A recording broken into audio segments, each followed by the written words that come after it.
राजस्थान चुनाव में हिंदू योगी बना मुस्लिम धर्मगुरु का बेटा। पोखरण के चुनावी परीक्षण में कौन होगा पास? एक तरफ है बाड़मेर का योगी तो दूसरी तरफ फकीर का बेटा। सबसे हॉट चुनावी सीट पर नजर, दलित वोट बैंक जाएगा किधर?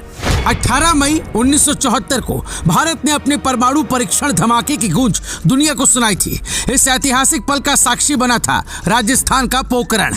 राजस्थान में भारत पाकिस्तान बॉर्डर पर स्थित जैसलमेर जिले के पोखरण में किए गए इस परमाणु परीक्षण से भारत ने दुनिया को अपनी ताकत दिखाकर अचंभे में डाल दिया था। उसके 24 साल बाद 1998 में भी भारत ने एक बार फिर पोखरण में परमाणु परीक्षण कर पुरानी यादों को ताजा कर दिया था। परमाणु परीक्षणों के लिए जाना जाने वाला पोखरण क्षेत्र इस समय चुनावी परीक्षण के लिए चर्चा का विषय बना हुआ है। लड़ाई यहाँ इसलिए भी दिलचस्प है क्योंकि धर्मगुरु का मुकाबला दूसरे धर्मगुरु के बेटे से है जो दो अलग अलग संप्रदाय से ताल्लुक रखते हैं। इन दोनों से आपका परिचय कराएंगे, लेकिन उससे पहले जान लीजिए कि पिछले 2 विधानसभा चुनाव की तरह इस बार भी यहाँ काफी करीबी मुकाबला होने की उम्मीद है। सत्ताधारी कांग्रेस और मुख्य विपक्षी बीजेपी दोनों ने इस सीट पर कोई नया परिवर्तन किए बगैर अपने पुराने ही चेहरों पर दांव लगाया है। सबसे पहले इनसे मिलिए, ये है शाले मोहम्मद जो कि मौजूदा विधायक हैं और गहलोत सरकार में मंत्री भी।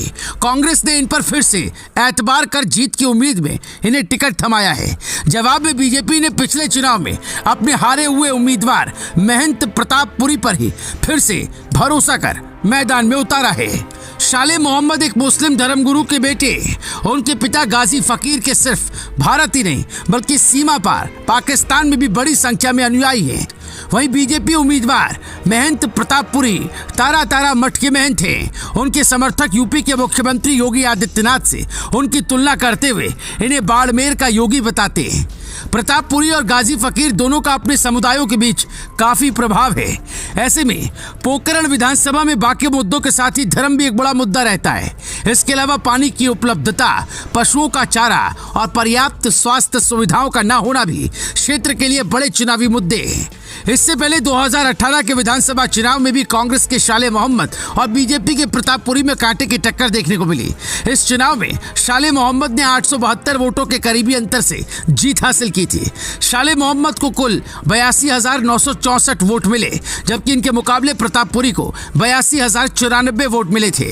पोखरण विधानसभा सीट 2008 में अस्तित्व में आई थी। तब से अब तक पिछले 3 चुनाव में 2 बार कांग्रेस ने जीत हासिल की है। साल 2008 के चुनाव में शाले मोहम्मद यहां से पहली बार विधायक बने थे। हालांकि फिर 2013 के चुनाव में वो बीजेपी के शैतान सिंह से 34,444 वोटों से हार गए थे। फिर 2018 में शाले मोहम्मद को दोबारा इस सीट से जीत मिली। शाले मोहम्मद के पिता का सिंधी मुस्लिम समुदाय में काफी प्रभाव है। वहीं दूसरी ओर प्रतापपुरी के बाड़मेर में स्थित मठ का लगभग पूरे जोधपुर संभाग में काफी प्रभाव है। इन दोनों बड़े चेहरों के चलते ये पश्चिमी राजस्थान के सबसे हॉट चुनावी सीटों में से एक बन गया है।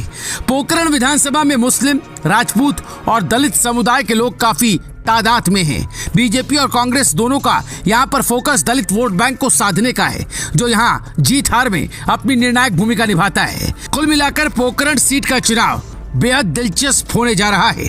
दोबारा से वही उम्मीदवार जो 5 साल पहले मैदान में थे आमने सामने है।